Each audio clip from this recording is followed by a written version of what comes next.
বল মনে সমস্যা না। সাক্ষাৎকার নিব না ওটা পরে।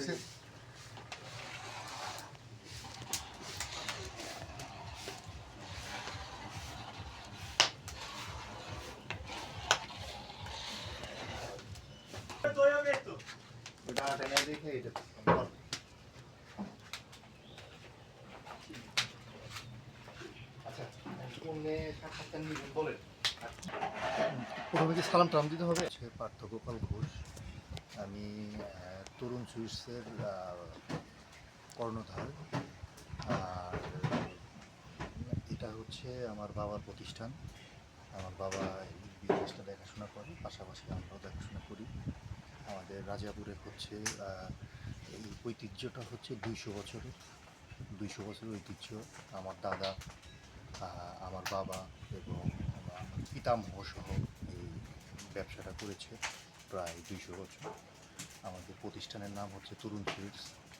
আপনারা যারা যারা আমাদের এই ভালো দইয়ের অর্ডার পেতে চান, তারা আমরা তরুণ সুইটসের সাথে যোগাযোগ করবেন। আমাদের তরুণ সুইটসের গুণগত মান 200 বছর আগেও যেমন ছিল এখন তেমনই আছে। এবং আমাদের রাজাপুরে এখানে প্রায় 20 ঘর ঘোষ ফ্যামিলি আছে। এবং আপনারা ইতিমধ্যে সাংবাদিক ভাইরা জেনেছেন যে সিরাজগঞ্জ মানে হচ্ছে রাজাপুরের দই। বিয়ে বাদী অনুষ্ঠান এবং ম্যাক্সিমাম অনুষ্ঠানে রাজাপুরের দই হিসাবে পরিচিত, এবং যে কোনো অনুষ্ঠানে রাজাপুরের দই তৈরি হয়। এবং এর যে প্রক্রিয়া, আমাদের বেলকুচি বাজারে চর অঞ্চল থেকে যে আমাদের যে দুধটা আসে 2 সের 5 সের ছোট ছোট পালি যেগুলো, সেগুলো আমরা 10টার সময় কালেক্ট করি। ওই বেলকুচি বাজার ঢাকা ব্যাংকের ওইখানে আমাদের দুধ বাজার বসে। ওখান থেকে আমরা আসলে দুধ কালেক্ট করে আমাদের দই বানানোর প্রস্তুতিটা রাখি। আর ঈদের সকাল 9টার সময় এই দুধটা এসেছে। শাহজাদপুর থেকেও আসে। শাহজাদপুর দিকে হচ্ছে আপনার বেলকুচি বাজার, জামতল থেকে কিছুটুকু আসে। এই নিয়ে আমাদের আসলে দইটা তৈরি হয়।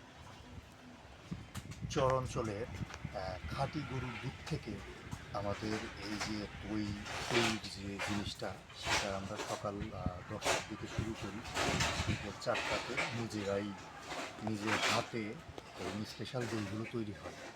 স্পেশাল দইগুলোর মধ্যে আছে আপনার আমাদের যে সরের দই, ক্ষীরসা দই, আরও জিনিস তৈরি হয় যেমন রসমালাই, মাওয়া, পোড়াবাড়ির চমচম, আপনার লোকাল দই, নর্মাল দই।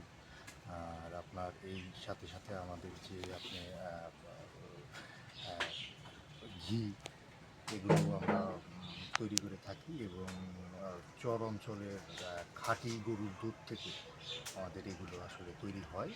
এবং সিরাজগঞ্জ সহ 64 জেলাতেই আমাদের রাজাপুরের দইটা আসলে ম্যাক্সিমাম জায়গায় আসলে অনুষ্ঠানাদিতে আমাদের রাজাপুরের দই বিখ্যাত। এবং অনুষ্ঠান মানে হচ্ছে রাজাপুরের দই। এটা আপনারা এর আগেও নিউজে শুনেছিলেন। আপনারা জানেন যে এটা এইভাবেই আমাদের 200 বছরের ঐতিহ্য। এখন যদি ভবিষ্যতে আমরাও ধরে রাখার চেষ্টা করব, সাংবাদিক ভাইদের মাধ্যমে আমরা বলছি যে আসলে আমাদের বর্তমান যুগে চিনির দামটা একটু বেশি, কারিগর দামটা একটু বেশি। এখন এর মাধ্যমে যদি সরকার যদি চিনির দামটা একটু একটু কমের মধ্যে আনতে পারে, তাহলে দেখা যাচ্ছে ঐতিহ্যটা একটু রক্ষা পায়। দেখা যাচ্ছে আগুন পারে লোকজন এখন পাওয়াটা আসলে খুব ডিফিকাল্ট।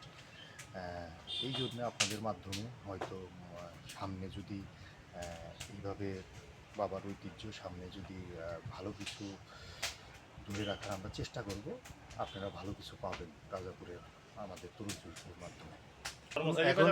এখন বর্তমানে যে ব্যবসার পজিশন, যে আগে যে চিনির দাম, খড়ির দাম, সাম্প্রতিক যে কামলা বিলগুলো আমরা দিতাম, সেখানে আপনার আমাদের একটু লাভ হতো আগে। এখন বর্তমান প্রত্যেকটা জিনিসের দামই ডাবল।